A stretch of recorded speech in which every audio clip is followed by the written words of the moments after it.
Metropolitan County Commissioners vote this afternoon to raise the sales tax, but you won't notice the increase. Yeah, Christian Hauser is here to show us when this goes into effect and what that money will be used for. Christian, good evening.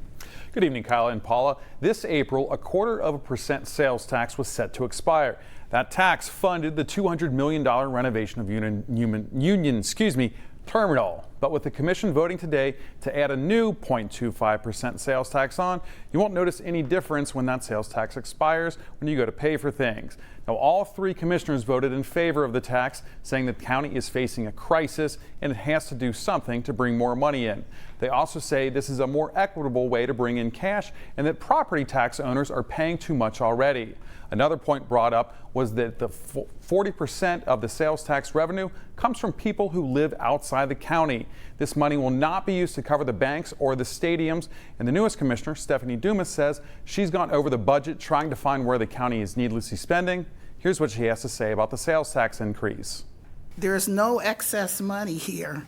There is no money in a pot to do the general fund items that we need to do for our basic citizens to have what we need to give them as county commissioners, and also that they deserve. The 1/4-cent tax will allow us to elevate a little as it relates to the services that are provided. It will not solve the whole problem.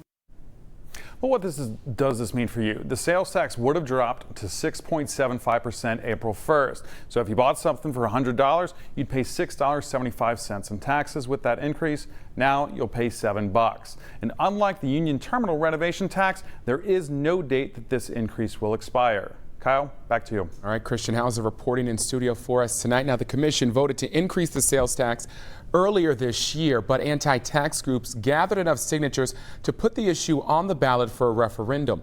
The commission then pulled the tax before voters even got a say. No word yet if it could be put on the ballot coming up in March.